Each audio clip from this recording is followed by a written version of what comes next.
You better roll them dice. You never know if it could change your life. Take a chance, you're neither wrong or right. You never know if you don't roll them dice. You better roll them dice. You never know. Hello, Matt. Howdy, Rob. Welcome, listeners, to another episode of Dungeon Master of None. We have a very exciting episode for you today. We are going to be doing one of our much appreciated, our vaunted, our celebrated tier lists. This time of supplements of all of the Dungeons and Dragons 5th edition supplements. And there are many of them. We a while ago now, nootropics, brain pills, steroids, all kinds of supplements. We're going to get you jacked, mind and body. WotC branded nootropic stacks. Hit me up. I'll even be your spokesman, WotC. I'll shill peptides with a muscular drist on the front. Talk to me. Call me. We can do something here. Drist, he's too skinny. Yeah, he needs to get ripped, and for that he needs Wizards brand. Who says peptides. Rangers don't need a strength stat? No, come on, a buff Ranger. Yeah, Buff Ranger. So yeah, we're talking about non-adventures and non-core books. What and my I don't know. Big criteria is I don't know, what would you want as a GM? Yeah, and considering that GMs tend to like things that their players like too. So if there's cool things for your players, then there's probably it's maybe a good idea to check this one out as the Dungeon Master. But I'm focusing on hey, if I was coming to D&D relatively new in the year 2026 and wanted to spend some extra money, which ones would I pick? Yeah, that's basically my criteria too. And all of these, or most of these, have a little something for the players as well as for the GM, but this is a GM-focused episode. Most of these you are never going to want to buy unless you are GMing something that it's relevant for, or you're just really excited about the topic. And for me, not to be too materialistic, but value. Are you getting something? Most of these books are $40 to $60. So are you getting anything of value? Are you getting what you pay for? That's my number one criteria. Another important criteria for me is quality, and that's kind of that's a fuzzy thing, right? That doesn't just mean polish and pause here. Yeah. Read Zen in the Art of Motor Maintenance, motorcycle maintenance. I was going to make the exact same quality joke about Zen. Hang out with your favorite weed guy who will tell you about quality. Jokes aside, quality is a fuzzy thing, but it means, did they put effort into it? Is it good? Is it well written? Is it laid out well? It's a combination of things. And does it spark GM joy? Is reading it a fun thing that really helps you prepare for your next game? Yeah.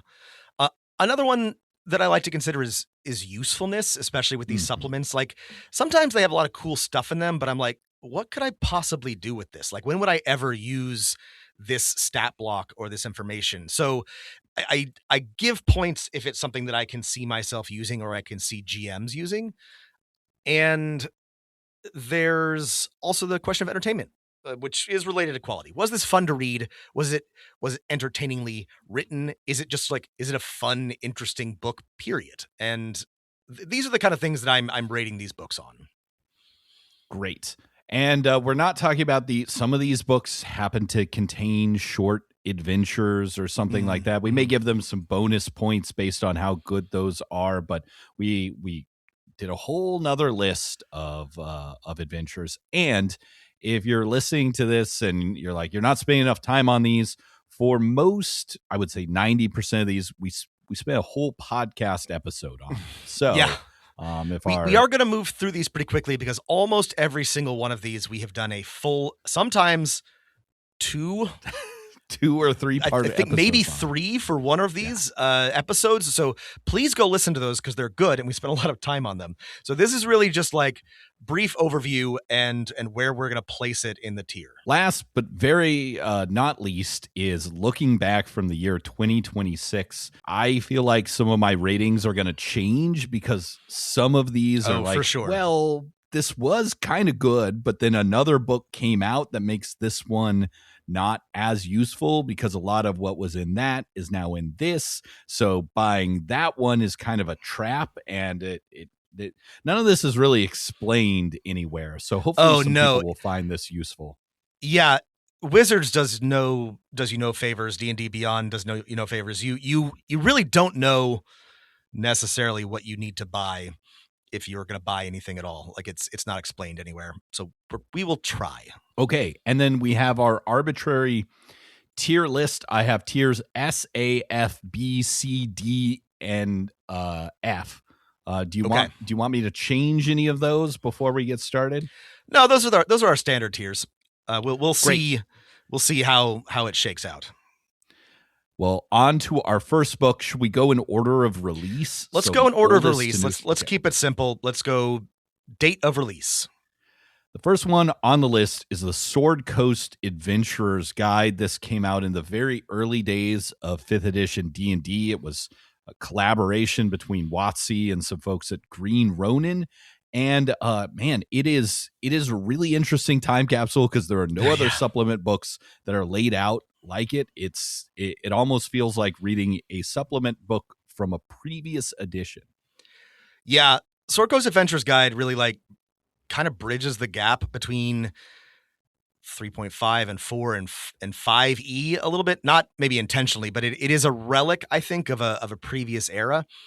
To me, Sword Coast Adventurer's Guide is funny because it introduced 2 cantrips that became mainstays of every Eldritch Knight and Spellblade, which are Green Flame Blade and Booming Blade. And Wizards never did anything like that again because they were like, oh, players are abusing this. We gave them options and power.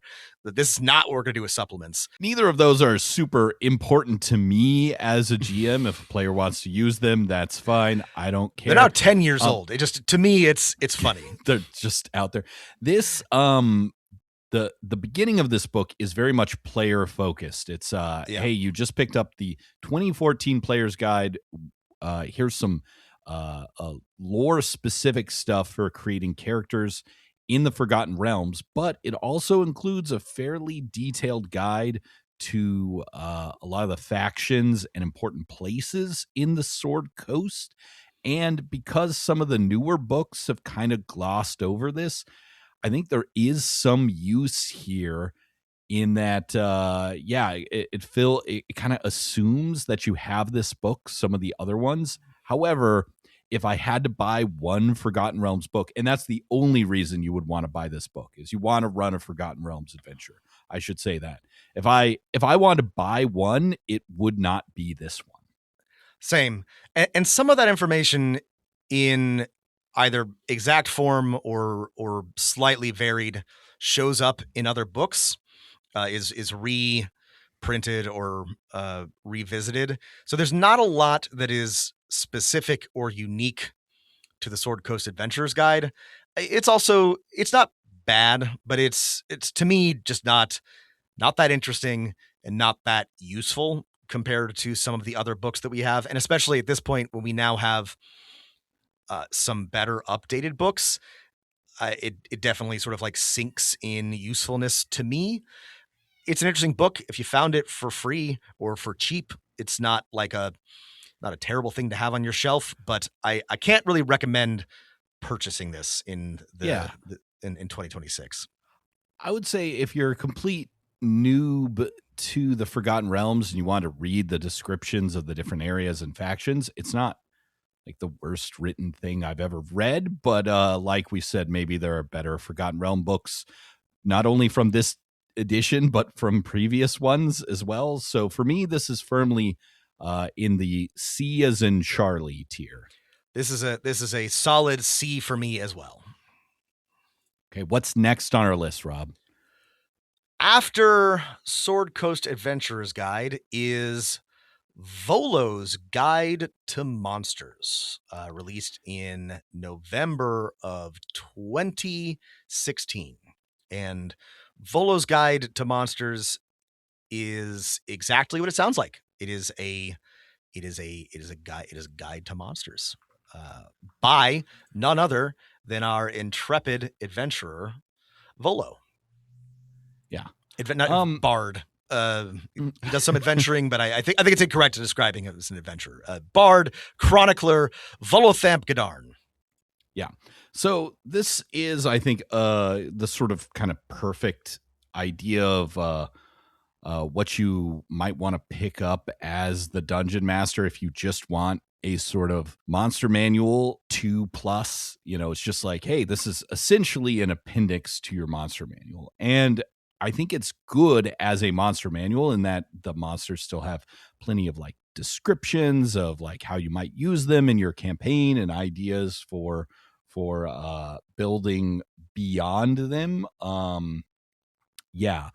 So as it came out, I think it's a fine supplement. It also, if you have players who are interested in some of the more popular, not in the core rules races, it has those, though some of them are, now in other formats. This is where like things immediately get complicated because let me see. Can you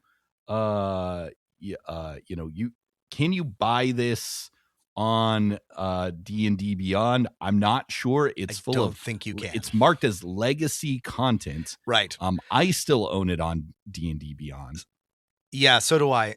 So here's the thing. So the big old asterisk, 2 asterisks, I guess, footnotes. One is that a lot of the material in Volo's Guide to Monsters is now reprinted in later books. I think most of it directly in Mordenkainen Presents Monsters of the Multiverse. The second thing, and I don't care about this at all, but some of the content in Volo's is, especially like the character and race options, no longer valid. It's technically 5e instead of 5.5. Those have been retconned or errated or whatever. Like halfway through the edition, they're like, hey, we don't want these stat penalty adjustments. Yeah. First off, they're not fun and they're just kind of weird.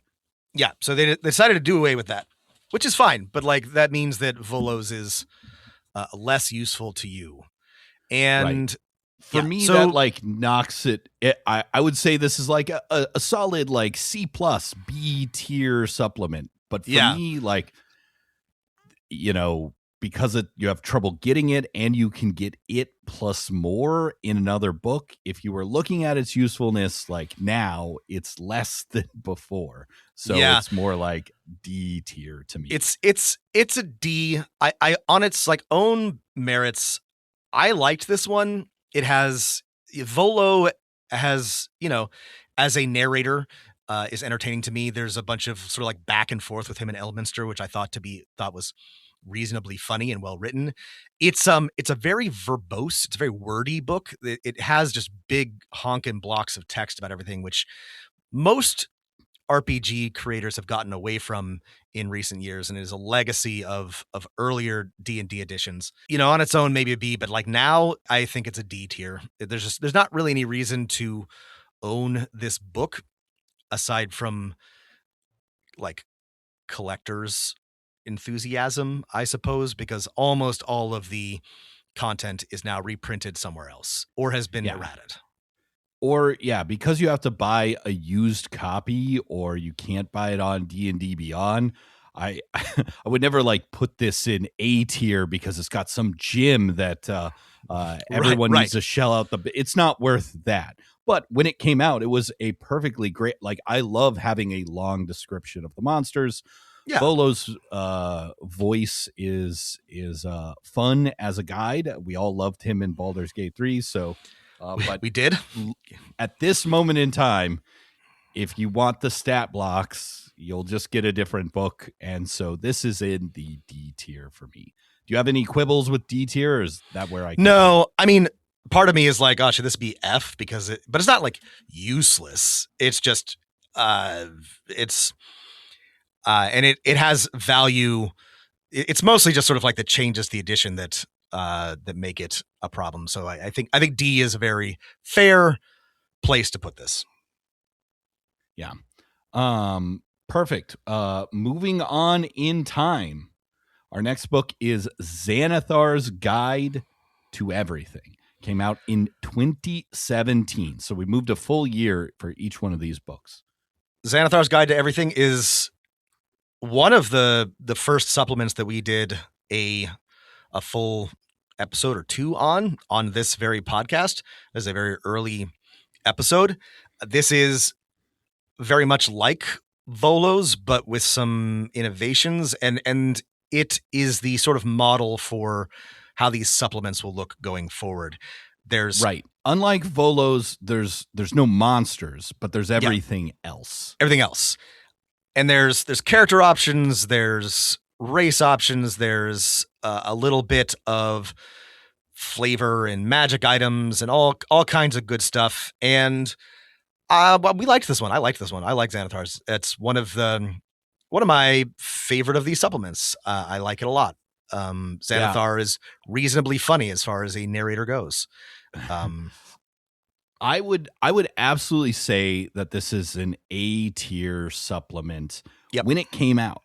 However, a lot of the most useful rules in it, like the cool name tables, the system for creating rivals in your for your party, like those are like in the lots of the newer books. Like I can't remember if like the explanation on using rivals is in the new DMG or if it's in one of the new source books, but oh man, I feel like a lot of the value has gone down in this book. I agree. A lot of the stuff that was good about this is now part of the core rules or is reprinted elsewhere. This is something that would maybe be worth owning on its own, but Matt's correct that its value is somewhat diminished because they've taken the good parts and put them somewhere else. I would absolutely agree with you. This is A tier material, but because the player options are not as valid as before, and because a lot of the rules are in the new DMG or another supplement, do you want to keep it in A or do we want to knock it down, let's say, a tier? Let's knock it down a tier. You're right about that. It's a lot of those rules are somewhere else. Historically, it was an A. Now, B. Still a good book. Still worth something to flip through when you're planning games. But if you're looking for value and update, I mean, also some of these rules have been changed. Again, I don't care a whole lot. I don't think the difference between 5e and 5.5 is as significant as we are being led to believe, but technically some of the rules of Xanathar's have been changed. So I think that puts it in a B tier. Yeah, I mean, they're not that big. It's just your player may be, I don't know. Your players might care. Out of sorts if something doesn't work the correct way. But speaking of things that are, again, possibly very out of date, we're on to the year 2018 and Mordenkainen's Foam of Toes. The Foam of Toes. Tome of Foes. I liked this one a lot. This was a good book. This was a good book. We've been mentioning the sort of the conceit, the bit with most of these is that there's somebody presenting it to you, right? It's Xanathar, it's Mordenkainen, it's Volo, it's Tasha, right? And they have little like quips and voices and, asides. These get considerably worse as time goes on. But Mordenkainen was a good narrator, was well written, it was funny, a good sort of framing device for this book of monsters. I wrote down on our list, this was A tier, but that was just me sort of like going through how I remembered it. The problem with Mordenkainen's Tome of Foes, as it exists, is the exact same as what we mentioned with Volo's and Xanathar's, which is almost all of these monsters can now be found somewhere else. Right. And specifically, they can be found in Mordenkainen Presents Monsters of the Multiverse or occasionally in the new 2025 Monster Manual. I will say that this book has monsters that are focused on the planes. So if you can get a used copy or someone will give you one of these copies and you're running a planar campaign, it's very useful to you. But if you just want the stat blocks or something, you can get them elsewhere. So this is another A tier for me that's like down in the D tier. It's impossible to buy for a reasonable price, and I, again, if it was amazing, if it was Right. something really cool, if its description of the Blood War was so good you couldn't run a Blood War campaign without it, I would rate it higher. But it's fine. It's a good description of the Blood War. It will spark your GM juices. But for me, this is right next to its old friend Volo's Guide to Monsters. Yeah, for the same reason. The Blood War stuff is really good and really interesting, but it is not worth buying on its own. I gotta agree with Matt. It's also a D. All right, Mordenkainen's Tome of Foes in the D tier. I think it's not quite as good as Volo's, so I'll leave it right next to it there. We're going left to right on the tiers. Okay. Moving on to what if we got a little gathering of magic? What if we gathered some magic, Matt? 2018 with a much slimmer book, The Guildmaster's Guide to Ravnica. Guildmaster's Guide to Ravnica. It describes the world of Ravnica from Magic the Gathering and all of the various things that are contained within Ravnica. Matt, can you, for our listeners who are not MTG fans, explain what Ravnica is? It's a ecumenopolis of magic world where everything's run by guilds that have two colors associated with them in Magic, and they're locked in a struggle for supremacy, but they also have their own spheres, so it's not really clear why they're in this struggle. It is a really kind of interesting world if it was set up for something that was not Magic the Gathering. This is my big Magic the Gathering critique, is that they create really interesting worlds that are fun to play a card game in, maybe less so an adventuring role-playing storytelling game. Well, and that was my problem with this book, was that it did very little to alleviate that. Like it really did very little in general. Like it avoided giving really too many interesting details. Like this is a city that ought to have the same level of complexity and depth as Sharn or Sigil, but the Guildmaster's Guide to Ravnica barely scratches the surface and only kind of like hints at adventuring there, how Ravnican adventurers might function. To me, and like this was how I still feel about much Magic the Gathering tie-ins, literally a tie-in for tie-in's sake, just to people who like both to buy it. I don't think this is a very good book. I gave it a C, which is probably generous, but it does sort of set out what it intends to do. I don't think this is very useful unless you really love Magic the Gathering and want to run a campaign in Ravnica. And even then, maybe not that useful. I think the most useful thing is that you could take some of these factions and plop them into a different world. But to me, you still have to do so much work to run a Ravnica campaign. And I don't know if there are a lot of people out there doing that. So like, to me, this is way less valuable than something like the Sword Coast Adventurer's Guide. This is like a D or an F tier for me. I'll concede to that. Let's drop it down. Let's put it in. I wouldn't want to put it in F because it's not useless. It does do something. I want to reserve the F tier for truly F is for failure, books. Matt.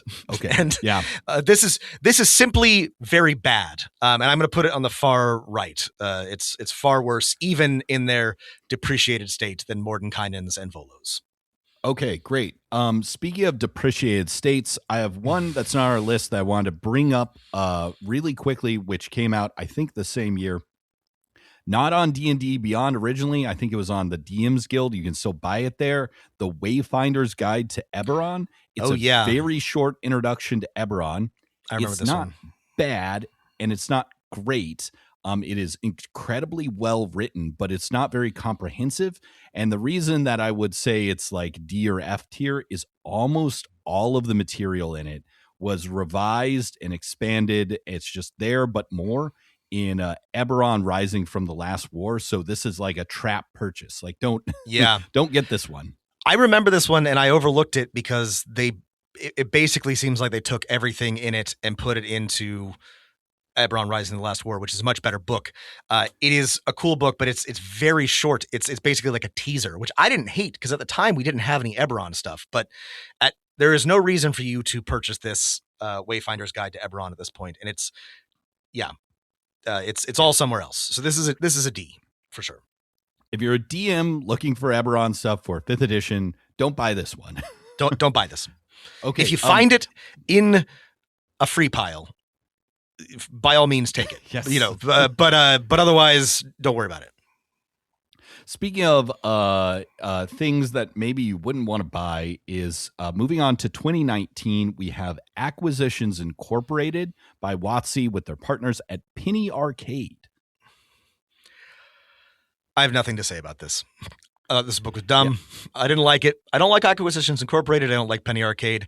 I don't find the humor in this book particularly funny.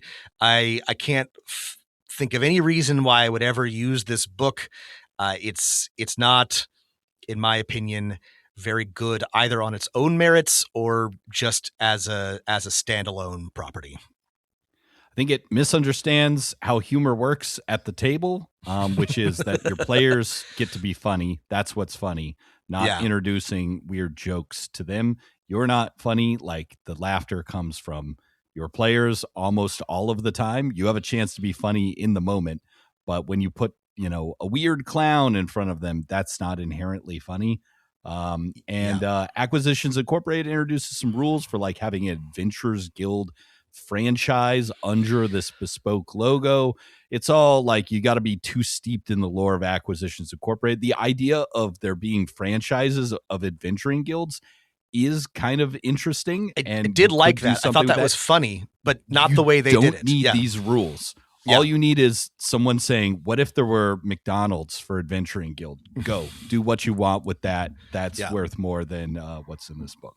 All right. Speaking of previously mentioned, Eberron Rising from the Last War. To be clear, we're putting this in the F tier. Sorry. Acquisitions Incorporated. In the F tier. Check your screens. On the F tier. Failure. Very bottom of the F tier. But also 2019 gave us Eberron Rising from the Last War. Eberron Rising: The Last War is the first of a few Eberron-specific books, and it is everything. It is Eberron species options. It is Eberron classes. It is dragon marks. It is adventuring in Eberron. It is not as comprehensive a gazetteer as the existing 3.5 books, but for a single book, it does actually cover like an awful lot of material for Eberron. It is a extremely comprehensive book for running campaigns in Eberron. Yeah. This is my, along with the 3.5 edition Eberron book, this is either a close runner-up or almost as good as that book for introducing the campaign setting to new players. And let's say you're a DM and you're just looking for useful, cool, weird stuff to put in your campaign, which is, I think, everyone. Even if you're not into the Eberron campaign setting, it has that, and it has it in spades. So campaign setting books are so good. This is why we like this Sword Coast Adventurers Guide. There's just cool factions and ideas and NPCs and places and weird situations left unresolved. And this is a great book. Some of the rules in this are no longer, valid because of edition updates. But if you're the DM, you're probably not going to care too much about those rules for the alchemist or artificer or whatever. But that's how you know this is a legitimately good book, is even with the rules being invalidated, there's plenty of good lore and campaign advice and adventuring tools. This is worth, even if all of the like mechanics were invalidated, this is a great book on its own merits. I had this at an A. you could talk me into putting this in S tier. I always pull back because I love Eberron so much, so I'm trying to make sure that I'm not overestimating. Yeah, I mean, this is my favorite of the ones we've read so far. I think Eberron is cool, even for non-Eberron campaign settings. So I agree. I would put this in the S tier. All right, let's have this be our first S tier. I'm going to unleash you, Rob. Okay. I feel good about this. Okay. Speaking of campaign settings, 2020 gave us Explorer's Guide to Wildmount. That's right. This is the Matt Mercer WotC collaboration. This is the the campaign book for Critical Role seasons. Is this right? Seasons 1 and 2, I think. Pretty much, yeah. And it is Mercer's own campaign setting, Wildmount, and it's a campaign setting. Well, just to be clear, Wildmount is one of the main continents on the Critical Role planet world campaign setting of Exandria. Exandria, sorry. And I think it's Critical Role season 2 that takes place there more than the other ones. Though they all kind of move all over. It's an interesting setting. I don't think it has, of course, it doesn't have the weight of 20 to 30 years of supplementary writing and adventure modules and fan service. But if your players are at all interested in Critical Role, or if you just want another cool campaign setting to steal stuff from, this one is pretty darn good. There were a few parts that I really liked. I found it to be pretty generic, which isn't a crime. And, Forgotten Realms is also very generic. It didn't have a whole lot. This is no Athos or Ravenloft, right? Right? There's no special spin on fantasy. It's fantasy, baby. It's high fantasy, and it's very solid high fantasy. If you and your players like Critical Role, if you like Exandria, or if you're just interested in that type of campaign and you want more material, Wildmount or Explorer's Guide to Wildmount is a very solid book. It could have easily been so bad. It could have been here's the chapter about I don't know the names of the characters, Critical Role character X or Y. Yeah. And it completely avoids that for almost all of it, with just a few little nods for the real heads out there. This could have been a great feat. A lazy cash in, which it is not. And I will say this for Mercer and his crew, is that they always put the effort in, right? I don't like the Blood Hunter, which is what his sort of own special class that came out ages ago. But you know what?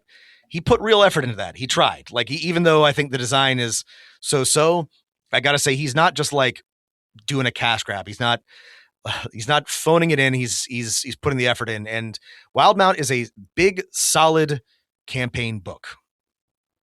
Where do we want it on our tier list? For me, it's a B because I don't think it's as useful as some of the other campaign setting books. I think it lacks some of the other options for adventuring, for characters. You could try to push me in another direction, but I feel like on just sort of a general, it's a B.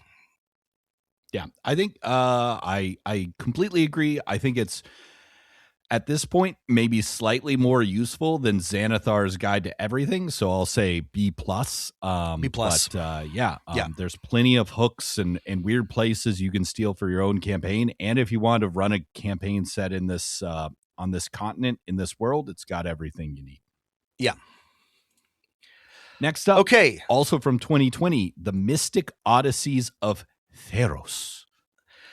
This is another Magic: The Gathering tie-in from the mystical land of Theros, which is a kind of Greek archaic themed place. Lots of minotaurs and medusas and Greaves harpies and spears and hoplites, greaves.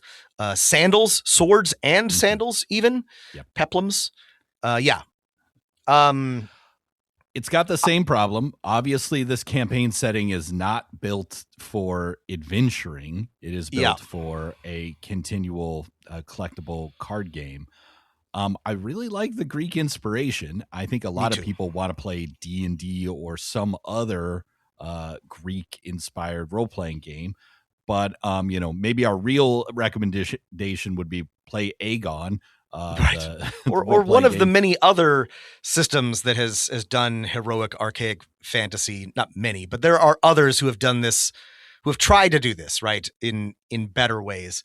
I didn't hate this, but I wanted it to be better because I liked the It was Greek way more inspiration. interesting than Ravnica. It was way more interesting than Ravnica, but it was pretty thin. There wasn't a lot to work with. All of the art was repurposed from Magic cards. It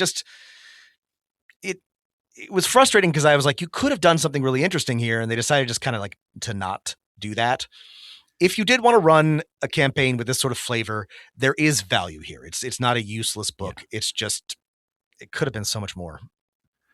The way some of the like factions and the like undead kind of people who come back work just don't make a lot of sense for a campaign setting. But what I will say is it's got a cool map. And it's got a couple of interesting cities and NPCs that could be inspirational if you want to use this as a starting off place for a swords and sandals style D&D game. So I think that bumps it up above Ravnica. Maybe C tier, Rob? Yeah, this is a solid C. Great. We love Greeks. It's definitely not as good as Sword Coast Adventurer's Guide, in my opinion. No, it's inferior to that. Speaking of 2020, we're still there. It's Tasha's Cauldron of Everything, which is going to be a tough one to review because it brought a lot of changes to the way the system works, basically exclusively for building characters, which as a GM is something we care about because we want our players to be able to build fun and interesting characters. But if you're really looking for character building rules, there's a whole new player's handbook out for you, and it has most of these changes in them. When Tasha's came out, it was a big deal because it shed some of the legacies of older editions of D&D correctly, I think, and allowed a lot more flexibility with ancestries and building characters. That is all now core to the book, right? That you don't need Tasha's for that. That's now in the 5.5 player's handbook. I didn't like Tasha. I did not like the way that this one was written. I did not like because she's a woman, right, Rob? Is that what you're saying? That's unfortunately, you can draw whatever conclusions you like. I thought that this was poorly written, and the attempts to be sort of like quippy and quirky really like fell flat for me. This also just like did not have as much that was interesting to me as either Volos or Xanathars. Sorry, Volos, Mordenkainen's, or Xanathars. And I was not a huge fan of this book, though it was sort of useful and important at the time because I think those character changes were those ancestry changes were long overdue. But otherwise, not a huge fan of this one. I think like future-proofing our stuff, a lot of the cool subclasses that we really liked when this came out are going to have already come out been incorporated into D&D 2024. A lot of the rules in this came from other sources and things like, hey, how do you run a session 0? Which is very useful advice for the DM that we really appreciated when it came out, formalized what people are doing, are also in the new Dungeon Master's Guide. So I think this is another one of those ones that's like, oh yeah, this is not a bad book if you bought it when it came out. Its value has been superseded by other sources. And I don't have an opinion on Tasha's Voices because Rob and listeners and watchers possibly I'll let you in a secret. I skip those little like flavor text parts. I read the descriptions. Those are my favorite parts. I have strong opinions about those. Like, I don't remember anything about what Xanathar's voice sounds like or Volo's because those little cards they stick in the marginalia. I don't read them. I love my marginalia. Yeah. So group patrons, all these like rules, like they're just not there anymore. Yeah, so this is, I think let's put this at the bottom of the D tier because it's depreciated like everything else, and I think it's less good overall than Volo's or Mordenkainen's. Well, this was, I think, like I really appreciated the like rules rework changes of this when it came out. I would have said this is an A tier, but today in 2026, it's not worth acquiring by any means. If you are a current DM, through a little fault of the original authors and just the churn of editions and rules. Yeah. Which brings us to 2020's Van Richten's Guide to Ravenloft. That's right. Van Richten's Guide to Ravenloft, which is exactly what it sounds like. It is a campaign setting book for Ravenloft, and it has character options, it has species options, it has details on the domains of dread and all other kinds of good stuff, and it has dark gifts. It has a bunch of advice on, and I liked this a lot, how to create horror campaigns, different types of horror. Yeah, horror adventures. There's actual good DM advice. Good DM advice. Strategic advice as opposed to tactical advice. This also has, in addition to like the main domains of dread, a bunch of sort of like snippets on potential other domains of dread, which includes a ghost train, which I loved. Probably one of the best things that I have read in a D&D book in a while, and some other cool things. Travelers that you might encounter in the mists. This I liked a lot because it had a bunch of things that inspired me as a game master. It was like, here's some stuff to get you excited and to give you ideas and to help you do your job, which I think is a low bar, but like a lot of these books didn't give us that much of. Yeah. One potential downside is that the advice on running horror is essentially universal, because a lot of campaigns will include just a little bit of horror, no matter how, whatever other tones they might have. One downside with the way the domains of dread work is that the assumption is basically your adventure takes place in a single domain of dread. However, there's no reason, and it's completely left up to you as the GM, where you have to do an adventure that goes between 2 or 3. But it means that moving around your campaign world compared to something like the Sword Coast, where you just take the road or a ship from one city to another, is slightly more complicated.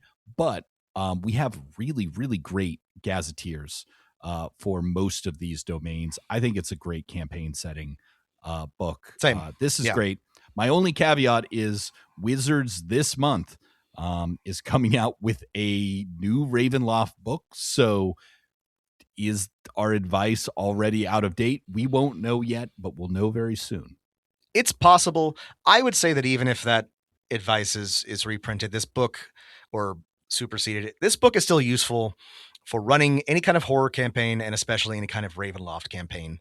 I would say that this will probably be useful even if it's redundant. Rob, this is sounding like A or S tier. Where do you want to put it? I'm going to put it in A instead of S, just because horror is not universally enjoyed by everyone. And if you are not interested in horror elements in your campaign, then that limits the usefulness of this book. And so by my criteria of usefulness, it's ever so slightly below. But in everything else, this is probably S tier. Great. On to our next book from 2021, which is Fizban's Treasury of Dragons. Fizban's Treasury of Dragons. This is a weird one. This is a book about dragons. It's just a dragon book. And it's a good dragon book, but it's all about dragons and different types of dragons, a little bit about characters who could be dragons, a couple of dragon subclasses, a bunch of stuff some on prepackaged encounters, if I'm remembering correctly. Yep. Like, here's a dragon, you can fight it or be friends with it, depending on it. A dragon bestiary. This one's okay. I don't think it's as good as some of the dragon source books we got from previous editions, which is always kind of my criteria. I'm like, was this as like detailed or as interesting for the DM and inspiring as some of those? But it was not bad. No, this isn't bad. A dragon focused campaign. This has lots of useful information about how dragons might work in that campaign. It's got a lot of maps, which is cool. Layers for your dragons, which is neat. This is very useful if you want to run a campaign that has a dragon in it or encounters a dragon. It's full of dragon encounters, dragon maps, dragon adventures. But for me, it falls a little short because, like Matt said, there's some really good dragon source books from previous editions that are more detailed and more interesting and have a whole just host of information on how to run dragons and their ecology and relationships to other creatures. So, this one could have used less stat blocks and deeper descriptions of using the dragons we already have. I feel like one of the things D&D has going for it has very iconic flavors of dragons. And so, spending more time just with explanations and inspirations. But that said, what we have here is not bad. It's just it could be better. What tier should this go in, Rob?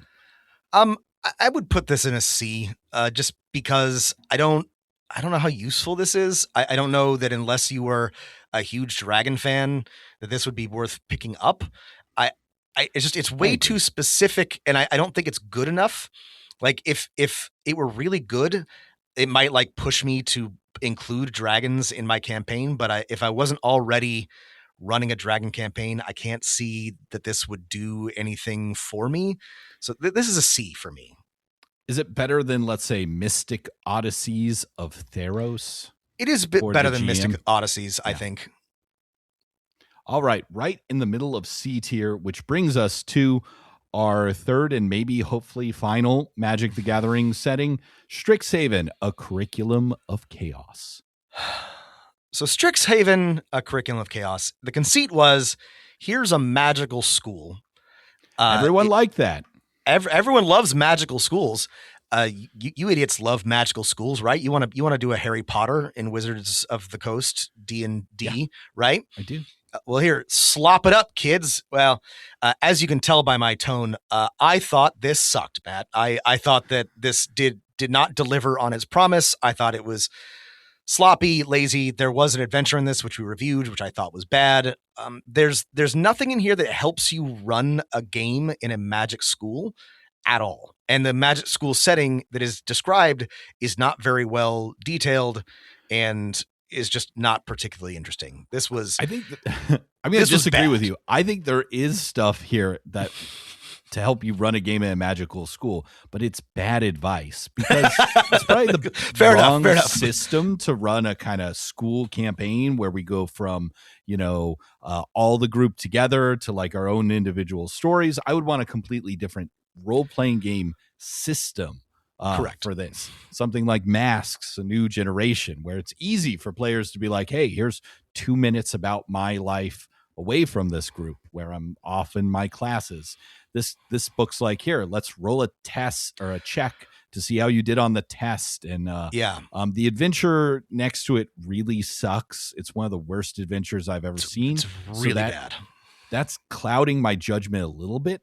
I do think there's a great gazetteer of friend and foe NPCs, if I'm remembering correctly. Yeah, I do remember. I did like that part. There were some good potential NPCs that you could borrow. That is the one good part of this book. And I think the schools themselves don't suck. They obviously just don't fit Dungeons and Dragons at all. If it was me, I would be like, hey, this is a game about how everyone is the wizard class. Let's see what happens. You're all wizards, but it's no like, hey, you're like a barbarian in this magic school. Why? We don't really know. It doesn't fit our campaign or system, whatever. I like this one way better than Ravnica, and honestly, probably almost as good or slightly better than Theros. Where do you want to put it, Rob, in your tier list? I mean, I obviously really disliked this one. If you think that this deserves to be in the C tier, that's fine. This is low DF for me. How about a compromise? If you think it's F, I think it's almost as good as Theros. Let's put it in the D tier, but above Ravnica. Do you agree it's better than Ravnica? Yeah, it is. It is better than Ravnica. Okay.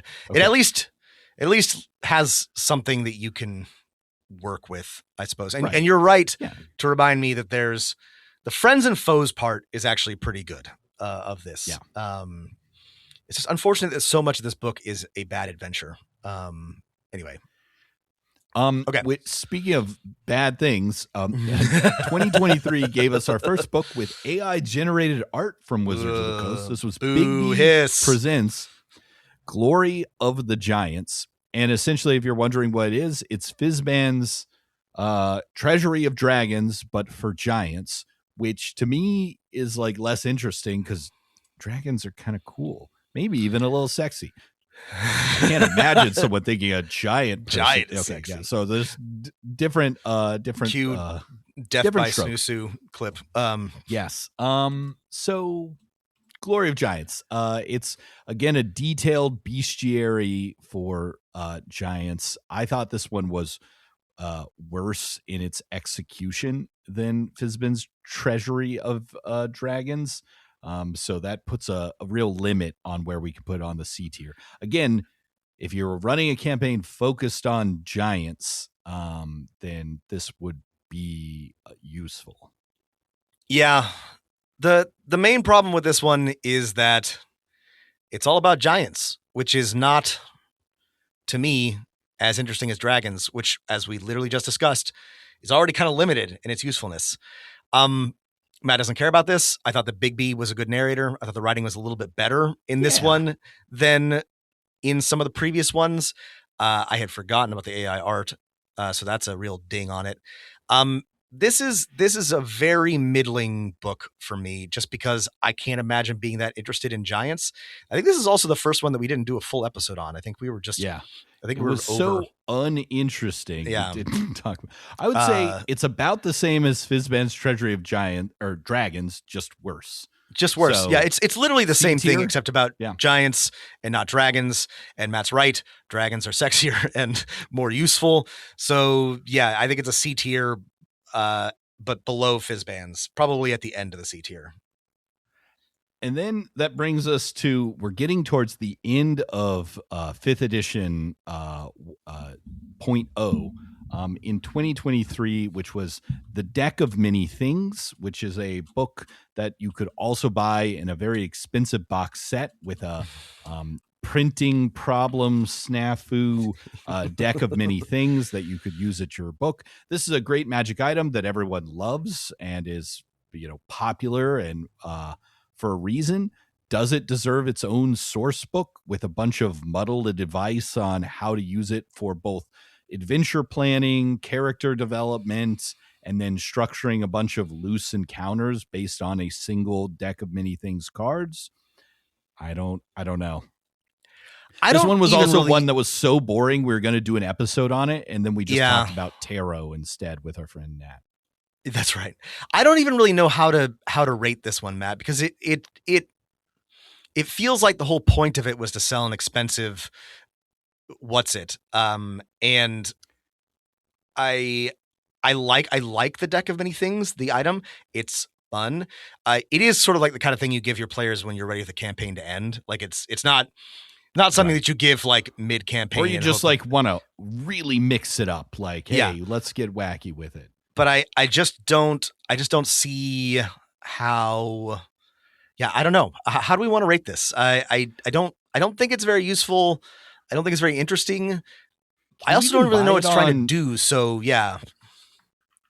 Can you even buy it on D&D Beyond anymore? So I just looked for it, and I think you can only buy it on like eBay. I don't even know if you can get this anymore. Maybe that's wrong. Did they take it off? I mean, it wasn't okay. it was not a good book. I would put it in the D or F tier, not for any of the reasons that made a bunch of people mad about it, which is that I don't know, it had a lady or someone, you know, Right, in right. it or something like that. I mean, it was not good, but not for like weird anti-woke reasons. I think it's primarily but it's just secondhand sellers get now. it anymore. I don't even think you can purchase this. That's weird. This got memory hold. Yeah. Maybe for the best, because it didn't have a lot worthwhile in it. Yeah. I think we might have to put this in the F tier, Matt. I think this is a big fat failure. Yeah, if you have to spend more, I would say maybe it's physical and digital bundle. This item is no longer available for purchases. I don't know why. They sent it to the gulag, Matt. They did the racing from the picture of Stalin to this thing. They're just there's no book of many things or deck of many things. I know there were some printing both problems. the book and deck of many things. Yeah. But, wow. It was not like any better or any worse than many of their other DM supplement books, other than it was way too expensive for a book plus a deck of cards. I did not think there was a lot useful for the Dungeon Master. In this book, but if you have to buy it on eBay, it's not worth a marked up price by any means. So I'll put it in the F tier. Yep. It's better than Acquisitions Incorporated. It is better than Acquisitions Incorporated, but it is not good. All right. Rob, what's next? Next up, we have first of a new generation, Forgotten Realms Adventures in Faerun. This comes out in November of 2025. And this is exactly what it sounds like. Adventuring in Faerun. Yeah. So here's like the big question, because now we have 2 Faerun books, and like opportunity cost of either time or money as a dungeon master. If you want to read or glance at or buy one, which one should you get? And I think my answer is this one. I think it's Wizards this one actually hit it out of the park with this. I really expected to not like this one, and they got some people who were actually enthusiastic about Faerun, who were interested in the lore, who were interested in adventures, and there's some really good stuff in here. There's really good information on various regions, on adventuring in different parts of Faerun. This is, if you are at all interested in running adventures in Faerun, homebrewing your own, or supplementing ones that exist, this is a good book. This is the one that you should get. I was really impressed by this. I was surprised. Yeah, I was too. Not only does like it goes kind of beyond the thing that Wizards focused on for the last, 15 years, I guess, on Faerun, which is the Sword Coast. You have adventures in other places, other locations. They all have kind of adventuring hooks. If you're a dungeon master and your friends come to you and you're like, we all just played Baldur's Gate 3 and we'd love to play in that campaign setting, will you create a place and factions and a plot or a situation for us to mess with? Then this is the book for you. I think this is at least A tier, if not S tier. Yeah. I had it at A, but I could given what we've got, I think this might be an S tier book for what it is, for a campaign setting. So too. I think this is S tier. Absolutely. Is it better then, since we have a new top dog, is it better than Eberron Rising from the Last War? I don't think so. I still think that's our top spot. Yeah. Just better overall adventuring usefulness, GMing usefulness. I think Eberron still takes the top spot. And unless anyone's like getting weird about this video or something, just to like point out something, like some of the authors on this book that we just talked about and some of the authors on the previous book that we just talked about are exactly the same people. So this is not a judgment on any particular writer, freelancer, or employee who works at Wizards of the Coast. It's just sometimes through corporate strategy, or I just don't know. The people who have a book that we personally did not find useful for DMs can also make one that is incredibly useful. So it's not the talent of these individual writers, it's the final product. Yeah. Rob, this brings us to, if you haven't noticed so far, we're into 5.5 edition.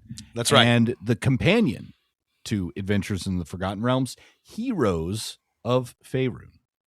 Heroes of Faerun, which is the sort of character-focused companion to Adventures in Faerun, with lots of character options. Again, a lot of those things that we mentioned being in Tasha's and elsewhere are all now wrapped up and packaged in Heroes of Faerun. Obviously, there's just a lot of character options here. Yeah. However, if you're running a Faerun campaign, a lot of those character options are not just like mechanical stuff. They're mechanical stuff that links to story and place and location and faction, which can be very helpful in kind of spinning out your web of possibilities as a dungeon master. I don't really have any comments about the like poweredness or usefulness of the character options, but the stuff about the world and as an introduction to the world is pretty useful. It's pretty useful. This is a good book. I don't have any like specific gripe with it. I didn't find it as interesting or useful as Adventures in Faerun, and since a lot of the stuff was either repackaged or repurposed from previous books, I wasn't enthused about it. It's, to me though, a solid book, and if you were going to run Adventures in Faerun, this and Adventures would be good books to have. Now, we are talking now having to have 5 books to run an adventure, so it's a lot of money to spend. This would be the last one I would pick up, but it is useful. It is a useful book. Is it, let's say, better than the Sword Coast Adventurers Guide? I think it's better than the Sword Coast Adventurers Guide. I think it's currently much more useful. Yeah. And it's, you shouldn't expect your players to do homework. Right. You can't expect to hand this to them and be like, hey, I don't know, go read this section on your character. But if you needed to like hold that information in as the DM and feed them a couple of bullet points, it's still kind of useful. I think this is a solid B, Rob. Solid B. All right. Let's see. Heroes of Forgotten Realms. Is it more useful than, let's say, Wildemount or Xanathar's Guide to Everything? Let's put it in the middle there. All right. Perfect. All right, Rob, we're getting close to the end. We only have a couple books left on our list, which includes next Eberron, Forge of the Artificer. Forge of the Artificer book. Forge of the Artificer is an Eberron book, and it contains a bunch of stuff about the Artificer, some updates about dragon marks, a bunch of stuff about bastions, some Dragon Mark Adventure, Moorgrave Expedition Adventure stuff, and rules on airships, plus a little bit of some magic items, some monsters. I gotta say, I was disappointed by this book. I love almost everything Eberron related, and this I didn't. I did not love this. If you get a book that came out almost at the same time, right? Adventures in Faerun, you have almost all the things you need to run a game in that campaign setting, right? You're off to a great start. You can look up on the internet everything else you need to know. If you get the same Eberron book, you don't have that. All it kind of Yeah. has is the updated character options for the new rules system, and then they clearly realize that's not enough to sell a book, so they slapped on some extra rules like these Bastion airship rules, which in my opinion, you don't need. You Neither don't do you need need the no. Moorgrave stuff. There's better chapters on Moorgrave in earlier expedition books. This is not a purchase I would recommend. Yeah, it's clear that the point or a big part of this was to update the Artificer, fine, but the Bastions I don't care for. I don't like the airship rules, and the rest of this just felt kind of sloppy, to be honest. If we're talking about things being superseded, I think you can buy the Artificer subclass separate from this book in D&D Beyond, or you could, let's say, look up the rules on some other source. Yeah. And if that is what is superseding this has very, I think, little value. I mean, okay, the Moorgrave stuff is not the worst thing ever. It's fine. Completely I like fine. the idea of Moorgrave expeditions, but the rest of it is just not all that good. And when you compare this to Frontiers of Eberron, Quickstone, a third-party rule book, source book that we reviewed, it's so much better. It's got so much more in every direction, and it's just I cannot recommend that you spend any money on Forge the Artificer. Where should it go in our tier list then? I mean, this is a C because for me, it's a C. Like it is what it is. Like there's nothing like actually like bad about it. It's just not good, I did not like the art direction, a lot of it. So let's say bottom of the C tier. Bottom of the C tier. Yeah, they made all the Warforged kind of like ceramic, flowy instead of big clunky war machines, which is a whole part of their lore. And anyway, it's whatever. Yeah. All right. Last but not least, we're basically on to the leftovers. So there's a new book coming out very, very soon. What inspired us to do this video, Ravenloft, The Horrors Within. So actually, look at for time of recording, it is out, but we will we will review it. We haven't had a chance to read it.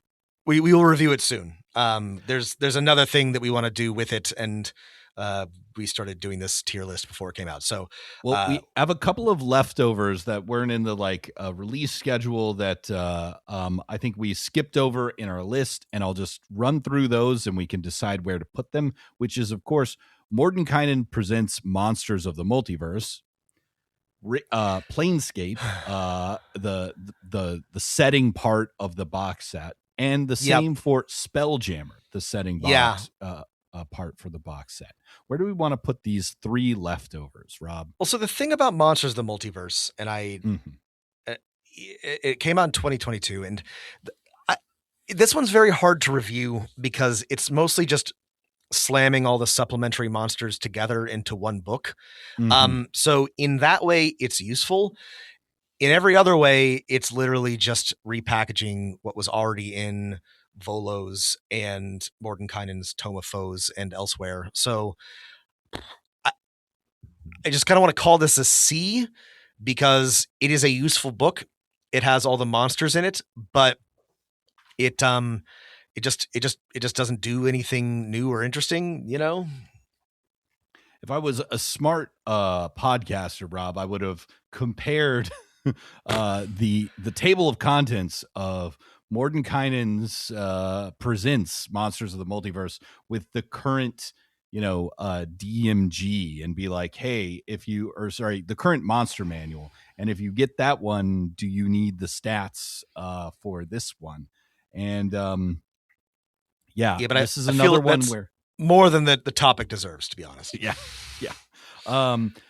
With this one, you'll get a little more. One of the critiques we had of the current DMG is that it doesn't have a ton of stuff about what the monster is and why you might want to use it and some inspiration for doing it. But this one also kind of began the trend of just give people the stat block and nothing else.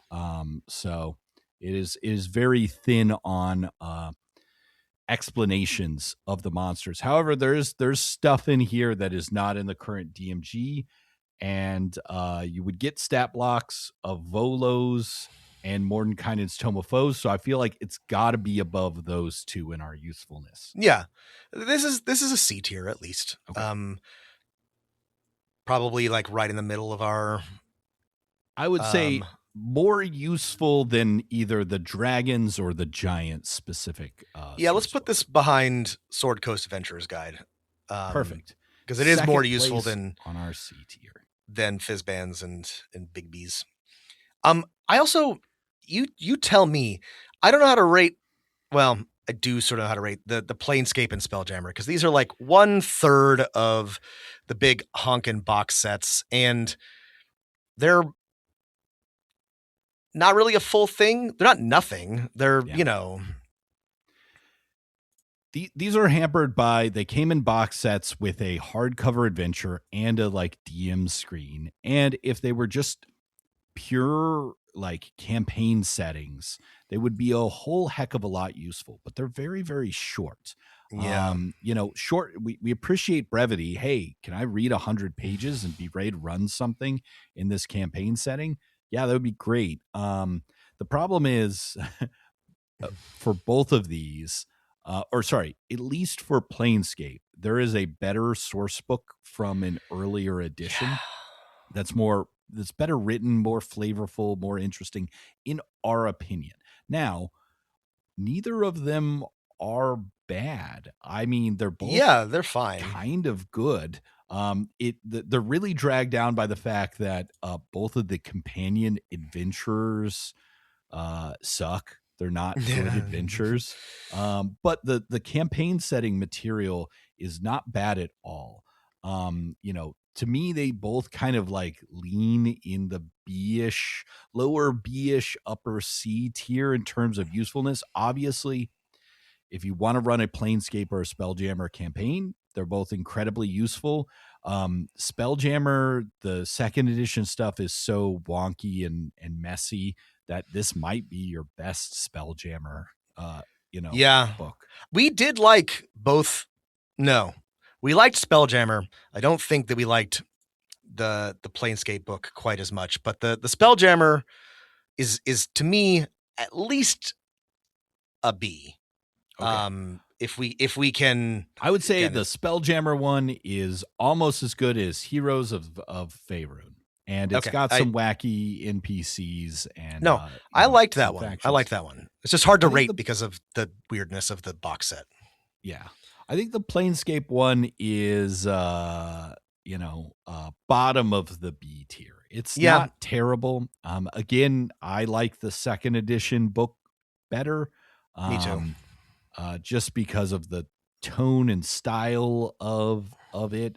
But this one is, I guess I will give it like better like layout for someone who's completely new to things. The thing about, I like those old Planescape books too. They are kind of a mess to read. That is the only sort of like knock against the old ones. Well, Rob, if those two are in our B tier, and if we didn't have an S tier, we would have a perfectly balanced bell curve of 3 A's, 4 B's, 5 C's, 4 D's, and 3 F's. So this makes my brain wish we didn't have an S tier, but that's the way we did it. So here's our are you ready for our final ratings and see if we want to adjust anything? Nope, let's get the final ratings. The most useful books are for the Dungeon Master in the top tier are Eberron Rising from the Last War and Forgotten Realms Adventures in Faerun, spanning time of WotC's publishing career.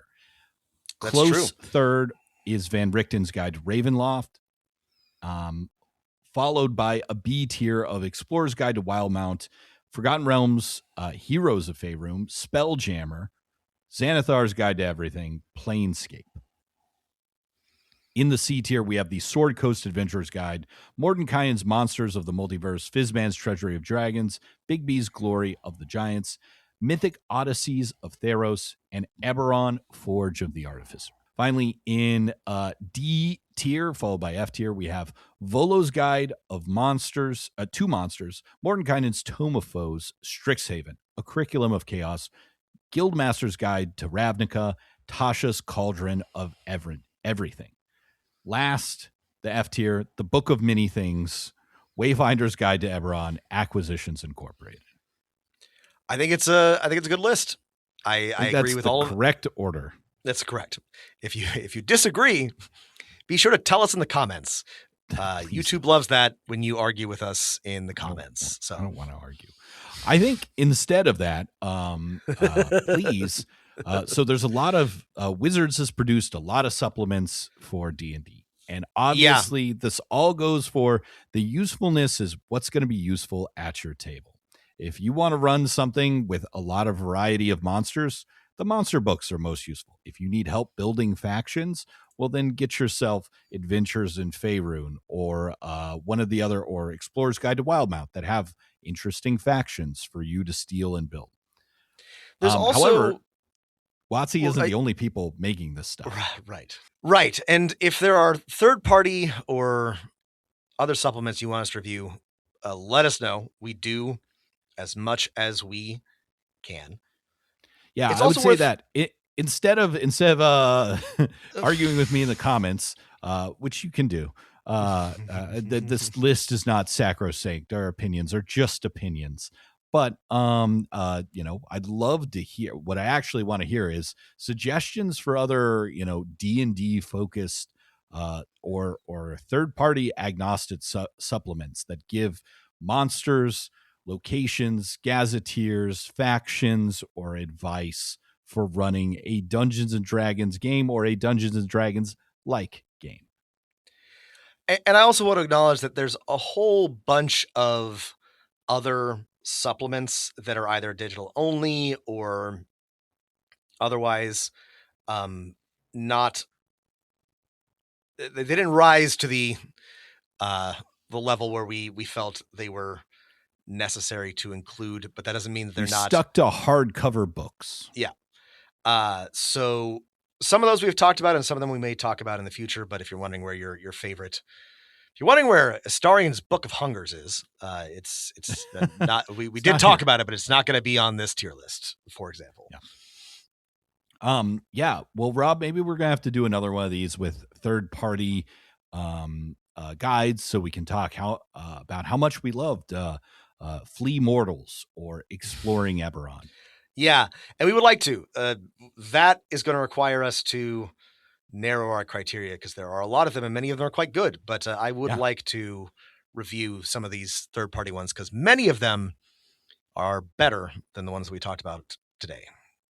And if you want more in-depth, nuanced reviews of all of these books that are definitely of their time, like, hey, this just came out and we're assuming the rules have not changed yet from when they came out, you can look in the comments or on our podcast page for the title of this book for a full review of essentially all of these except for like Acquisitions Incorporated and Big B's Giants. I think might be the only two we missed. I guess Book of Many Things. We started to talk about it, and then we will the tarot. Talk about the new Ravenloft book soon. We just haven't yet. Thanks for listening, everybody. If you're watching this on a video place, this is actually a podcast, and it's an old school podcast. It's audio only most of the time. Most of the time. You can find us wherever podcasts are found. That's right. Don't look at us. Listen to us.